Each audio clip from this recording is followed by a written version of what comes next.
புதிய கல்விக் கொள்கையை ஏற்காத மாநிலங்களில் பல்கலைக்கழக மானியக் குழு அங்கீகாரம் ரத்து, ஆன்லைன் வழி கல்வி திட்டங்களுக்கும் தடை. பல்கலைக்கழக மானியக் குழு தயாரித்துள்ள 21 பக்கங்கள் கொண்ட வரைவு அறிக்கையில் அறிவிப்பு.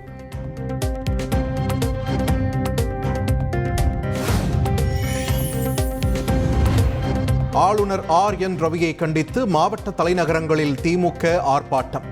பாஜக அல்லாத மாநிலங்களில் தனி ராஜாங்கம் நடத்த ஆளுநர்கள் முயற்சி என்று திமுக குற்றச்சாட்டு.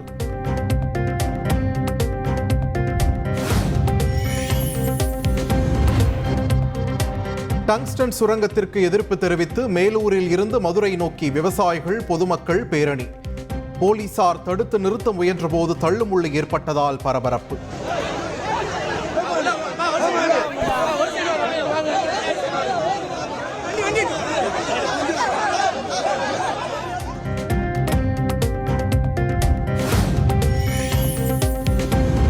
டெல்லி சட்டப்பேரவை தேர்தல் தேதியை இன்று பிற்பகல் 2 மணிக்கு அறிவிக்கிறது தேர்தல் ஆணையம். பிப்ரவரி 10ஆம் தேதி 70 தொகுதிகளுக்கும் ஒரே கட்டமாக தேர்தல் நடத்தப்பட வாய்ப்பு.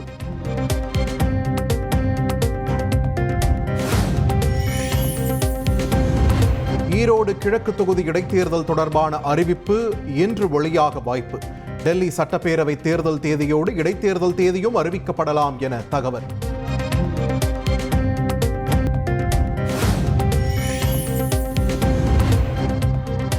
சட்டப்பேரவையில் முன்னாள் பிரதமர் மன்மோகன் சிங், காங்கிரஸ் MLA EVKS இளங்கோவன் மறைவுக்கு இரங்கல். மறைந்த தலைவர்களுக்கு மரியாதை செலுத்தும் விதமாக இன்றைய அவை நடவடிக்கைகள் ஒத்திவைப்பு.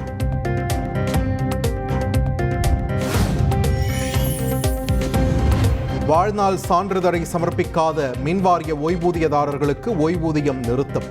ஜனவரி மாதம் முதல் நிறுத்தப்படும் என்று தமிழ்நாடு மின்பகிர்மான கழகம் அறிவிப்பு.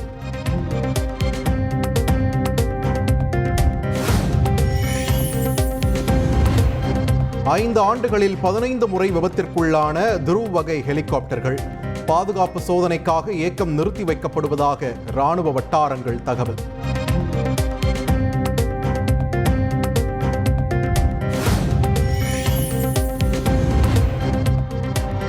சென்னை திருவல்லிக்கேணியில் 20 லட்சம் ரூபாய் வழிப்பறி வழக்கு விசாரணையில் திடுக்கிடும் தகவல்.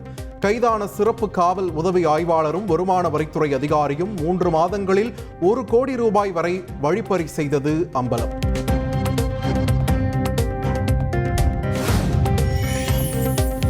திருப்பத்தூர் மாவட்டம் நாற்றம்பள்ளி அருகே கல்லாவியில் இருந்து பணம் எடுத்ததை தட்டி கேட்டதால் டீ மாஸ்டருக்கு கத்திக்குத்து. இளைஞரை மின் கம்பத்தில் கட்டி வைத்து பொதுமக்கள் தாக்கியதால் பரபரப்பு.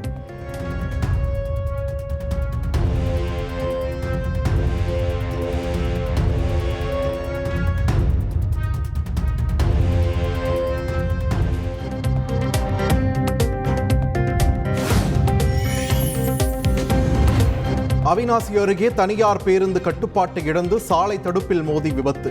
கல்லூரி மாணவர்கள் உட்பட 60க்கும் மேற்பட்டோர் அதிர்ஷ்டவசமாக உயிர் தப்பினர்.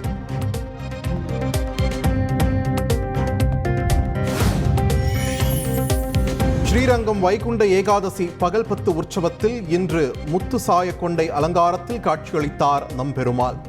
ரங்கா ரங்கா என்று பக்தி கோஷமிட்டவாறு ஏராளமான பக்தர்கள் தரிசனம்.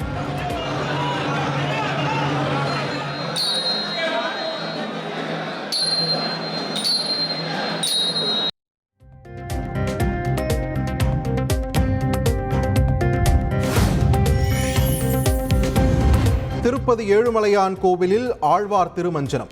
ஏழுமலையானுக்கு தேவஸ்தான ஜீயர்கள் புதிய பட்டு வஸ்திர சமர்ப்பணம் செய்து பூஜை.